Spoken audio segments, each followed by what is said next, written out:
Bonjour les furets et bienvenue pour un nouvel épisode de Hugo Stéo, le podcast des furets d'anatomie qui adore fouiner sous la peau. Je suis votre hôte, Hugo Dias, et ensemble nous allons explorer l'ostéologie, l'arthrologie et la myologie du corps humain. Allez, on démarre l'épisode du jour.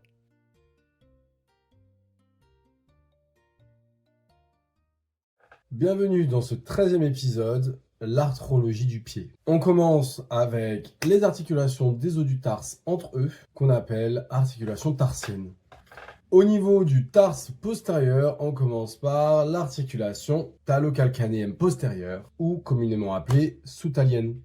Un type, c'est une trochoïde, mais physiologiquement, c'est une arthrodie. 2. Surface articulaire. Dans un premier temps, le talus. Situation, surface postérieure de la face inférieure du talus. 2. Forme ovalaire. 3. Orientation à grand axe orienté en avant, dehors. 4. Dimension. Segment de cylindre concave vers le bas. 5. Encrouté de cartilage articulaire. Pour la partie sur le calcanéum maintenant. 1. Situation. Surface postéro-externe de la face supérieure du calcanéum. 2. Forme ovalaire. 3. Orientation à grand axe orienté en avant, dehors. 4. Dimension. Segment de cylindre convexe vers le haut. 5. Encrouté de cartilage articulaire. Je prends une minute pour revenir sur les dimensions. L'axe du cylindre de l'os, dirigé en avant, dedans, est perpendiculaire au grand axe de l'ovale de la surface articulaire qui, elle, est dirigée en avant, dehors. Les moyens d'union, en premier, la capsule, complétée par la synoviale qui s'insère au pourtour des surfaces articulaires et qui tapisse la face profonde de la capsule. On a ensuite un union ligamentaire avec en premier le ligament talocalcanéen externe qui a pour origine le processus latéral du talus. Il a un trajet en oblique en bas et en arrière et une terminaison face externe du calcanéum en avant du faisceau moyen du ligament médial de cheville. On trouve également un ligament talocalcanéen postérieur qui a pour origine le tubercule postérolatéral du talus, un trajet horizontal en arrière et une terminaison face supérieure du calcanéum en arrière de la surface articulaire du thalamus de Desto. En 3, on a donc le ligament talocalcanéen interosseux, qu'on dit également en haie, qu'on appelle également le ligament de Farabeuf,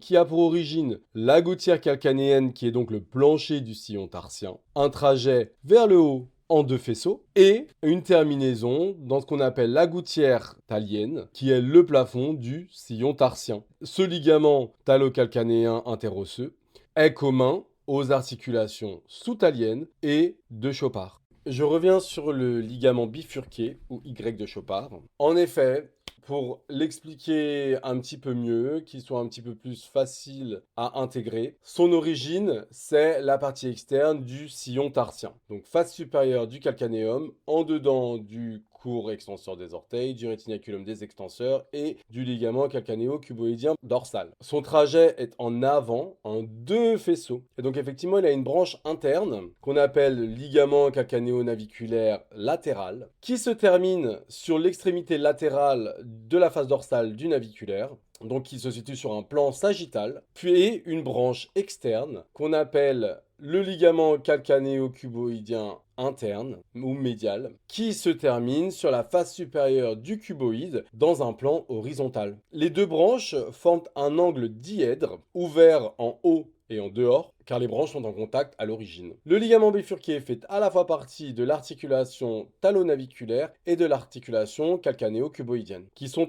indépendantes et qui comprennent une capsule et une synoviale propre. Maintenant qu'on a fait les articulations du tarse postérieur, on peut passer au tarse antérieur. Ces articulations du tarse antérieur sont toutes des arthrodies. On en compte 4, l'articulation naviculo-cunéenne, l'articulation naviculo-cuboïdienne, les articulations intercunéennes et l'articulation cunéo-cuboïdienne. Alors, l'articulation naviculo-cunéenne, qui comprend donc le naviculaire et les trois cunéiformes. Les surfaces articulaires, c'est donc pour le naviculaire sa face antérieure, qui est divisée en trois facettes, et donc la face postérieure des 3 cunéiformes. Moyen d'union, une capsule, une synoviale, et on trouve donc 3 ligaments dorsaux pour chaque cunéiforme et 3 ligaments plantaires. Concernant l'articulation naviculo-cuboïdienne, qui relie donc le naviculaire et le cuboïde, en surface articulaire, on a l'extrémité externe du naviculaire, sous le ligament Y de Chopard, et la face interne du cuboïde, en arrière de la surface articulaire avec le 3e cunéiforme. Moyen d'union, une capsule, une synoviale qui s'insère au pourtour des surfaces et qui tapisse la face profonde de la capsule, un ligament dorsal, un ligament plantaire et un ligament interosseux qui se situe au-dessus de la surface articulaire. Les articulations intercunéennes, donc on en trouve une entre C3 et C2 et une entre C2 et C1, qui sont sur les faces périphériques des cunéiformes et qui les lient les uns aux autres, chacune avec une capsule, une synoviale, un ligament dorsal, un ligament plantaire et un ligament interosseux. Enfin, l'articulation cunéo-cuboïdienne qui relie donc le cuboïde à C3 au 3e cunéiforme, qui est donc sur la face interne du cuboïde en avant de la surface articulaire avec le naviculaire et sur la face externe du 3e cunéiforme en arrière de la surface articulaire avec le 4e métatarse. Également une capsule, une synoviale, un ligament dorsal, un ligament plantaire et un ligament interosseux. Ces 4 articulations, bien qu'elles aient chacune leur capsule et leur synoviale propre, elles se retrouvent dans une synoviale commune de la naviculo-cunéenne. Donc visuellement, ça donne un magma de fibres, mais qui, malgré tout, sont indépendantes les unes des autres. Minute papillon. Je continue avec l'articulation talo-calcanéenne antérieure et donc avec l'articulation de Chopard. L'articulation de Chopard est en fait une combinaison de plusieurs articulations afin de former ce qu'on appelle une énarthrose ou un plan de glissement sphéroïde, avec donc 3 plans de glissement. La première, c'est l'articulation talo-naviculaire. Donc 1, type énarthrose. 2, les surfaces articulaires. En arrière, la tête du talus, qui est divisé en 3 champs. Un champ antéro-supérieur, qui est articulaire avec la face postérieure du naviculaire. Un champ postéro-inférieur, qui est articulaire avec la face supérieure du calcanéum. Et un champ inféro-interne, qui lui est articulaire avec le ligament glénoïde. De l'autre côté des surfaces articulaires, on a donc le naviculaire, face postérieure, qui est concave. Le calcanéum, face supérieure, champ antéro-interne, qui est concave, ovalaire à grand axe avant-dehors. L'axe est perpendiculaire à l'axe du cylindre de l'os. Cette surface articulaire est plus petite que la surface postérieure. Elle repose sur les 2 apophyses du calcanéum. Et enfin donc, le ligament calcanéo-naviculaire plantaire, face supérieure. Pour ce qui est maintenant des moyens d'union, on a dans un premier temps la capsule, complétée par sa synoviale qui s'insère au pourtour des surfaces articulaires et qui tapisse la face profonde de la capsule. Au niveau de l'union ligamentaire, on a en premier lieu le ligament talo-naviculaire dorsal qui est en avant du col du talus, qui a un trajet vers l'avant et une terminaison sur le bord supérieur du naviculaire. Il est recouvert par le ligament deltoïdien, donc le faisceau antérieur du ligament médial de cheville, suivi du ligament calcanéo-naviculaire plantaire, qui a pour origine le sommet du sustentaculum tali ou de la petite apophyse du calcanéum. Il a un trajet oblique en haut, avant, dehors, et a pour terminaison le bord inférieur et l'extrémité médiale de l'os naviculaire en 2 faisceaux, un externe qui est court et un interne qui est plus long, dont la face supérieure est encroûtée de cartilage articulaire. Articulaire, je le répète, avec la face inféro-médiale de la tête du talus. On a ensuite le ligament talo-calcanéen interosseux, ou en haie, ou le ligament de Farabeuf, mais cette fois-ci, le faisceau antérieur, donc du plancher au plafond du sillon tarsien. Et enfin, le ligament bifurqué, ou en Y de Chopard, qu'on va voir plus en détail un petit peu plus loin. Mais ce ligament bifurqué a pour origine la fin du sillon tarsien. C'est l'insertion la plus en dedans de cette fin de sillon tarsien, en dedans du muscle court extenseur des orteils, du rétinaculum des extenseurs et du ligament calcanéo-cuboïdien dorsal. Il a un trajet en avant et en dedans, et sa terminaison, c'est la branche interne, appelée également ligament calcanéo-naviculaire externe, au-dessus de la surface articulaire du naviculaire avec le cuboïde. Donc l'articulation de Chopard est en fait une articulation composée de 3 autres articulations. En premier, la soutalienne, puis la talonaviculaire et enfin la calcanéo-cuboïdienne. La calcanéo-cuboïdienne, qui est de type toroïde, qu'on dit également d'emboîtement réciproque. Les surfaces articulaires,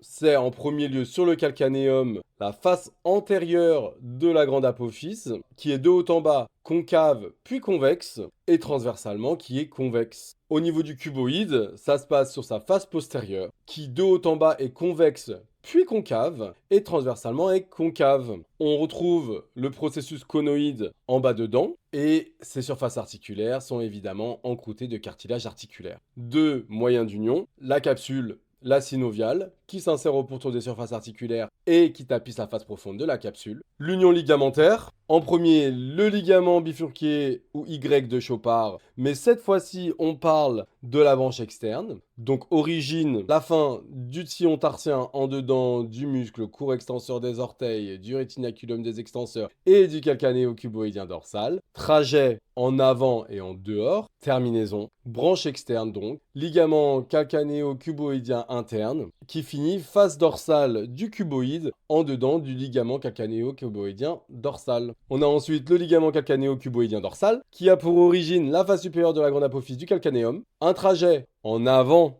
situé en dehors de la branche externe du ligament bifurqué. Terminaison, face supérieure du cuboïde. Il renforce la partie externe de l'interligne entre les deux os. Finalement, le ligament calcanéo-cuboïdien plantaire, qui a donc deux faisceaux. Un faisceau profond qui a pour origine la tubérosité antérieure de la face inférieure du calcanéum, qui a un trajet en avant, et une terminaison face inférieure du cuboïde en avant de la crête. Puis le faisceau superficiel, dont l'origine est entre les deux tubérosités de la face inférieure du calcanéum, entre les deux chefs du carré plantaire, un trajet vers l'avant, et il s'élargit en éventail.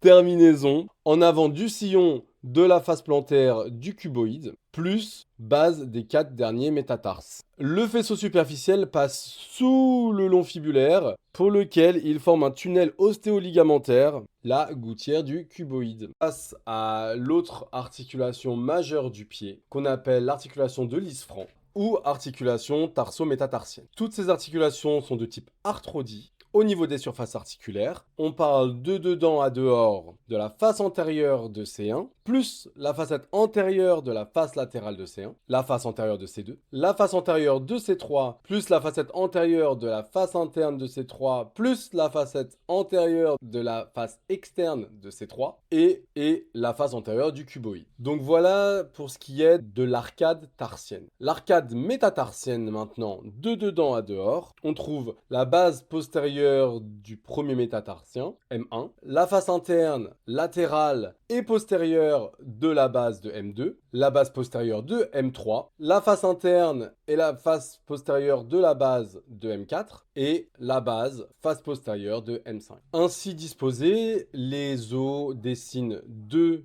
interlignes articulaires, celle qui est en dedans de C1-M1, qui est oblique en avant-dehors et dirigée vers la moitié de M5. L'interligne située en dehors, entre le cuboïde et M5, est dirigée vers la tête de M1 et est oblique en avant dedans. Les moyens d'union, on a 3 capsules et 3 synoviales distinctes qui unissent les 3 articulations. La première entre C1 et M1, la deuxième entre C2 et M2, M2 et M3, et la troisième entre le cuboïde avec M4 et M5. Concernant les ligaments, on en trouve 7 qui sont dorsaux. Un premier qui unit le premier cunéiforme et le premier métatarse. 3 ligaments dorsaux qui unissent le deuxième métatarse aux 3 cunéiformes. Les 3 derniers dorsaux s'étendent du troisième cunéiforme et du cuboïde aux 3 derniers métatarsiens. 8 ligaments plantaires. Le premier unit le premier cunéiforme et le premier métatarse. Le deuxième et troisième unissent le premier cunéiforme aux 2 et 3e métatarse. Le quatrième unit le deuxième cunéiforme au deuxième métatarse. Les deux suivants unissent le troisième cunéiforme au troisième et quatrième métatarse. Les deux derniers unissent le cuboïde au 4e et 5e métatarse. 3 ligaments interosseux. Le premier, appelé également ligament de Lisfranc, unit le premier cunéiforme face externe au deuxième métatarsien face interne. Le deuxième ligament interosseux unit le deuxième et troisième cunéiforme au deuxième et troisième métatarsien en 2 types de fibres, direct et croisé. Le troisième ligament interosseux unit le troisième cunéiforme au troisième métatarsien, face externe. Ces ligaments interosseux sont situés au-dessous des surfaces articulaires qui réunissent les os. Les articulations intermétatarsiennes maintenant. Les métatarsiens s'articulent par leur base, sauf le premier métatarsien. Donc on a M2 articulé avec M3, M3 avec M4, M4 avec M5. Ce sont toutes des arthrodies et chacune possède une capsule, une synoviale, un ligament dorsal, un ligament plantaire, un ligament interosseux. Les articulations métatarsophalangiennes maintenant, type, ce sont des condyliennes, surface articulaire. En premier,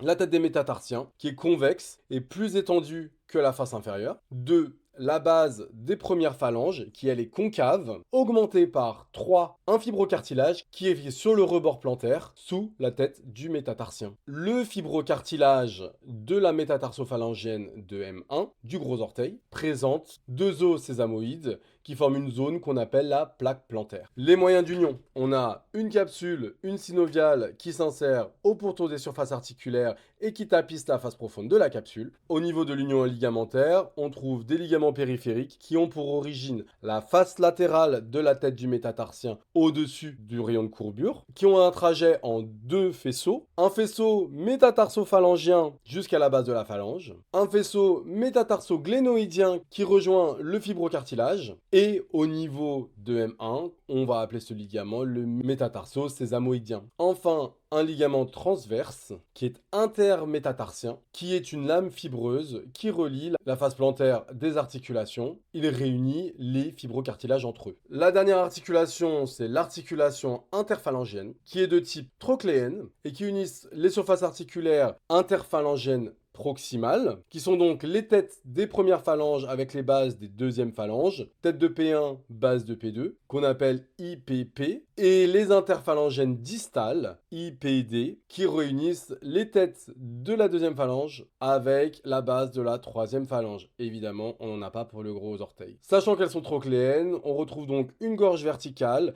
qui sépare 2 joues convexes et une crête verticale qui sépare 2 joues concaves. Les moyens d'union, une capsule, une synoviale pour chaque doigt et un union ligamentaire avec des ligaments périphériques qui sont tendus quand les orteils sont en flexion.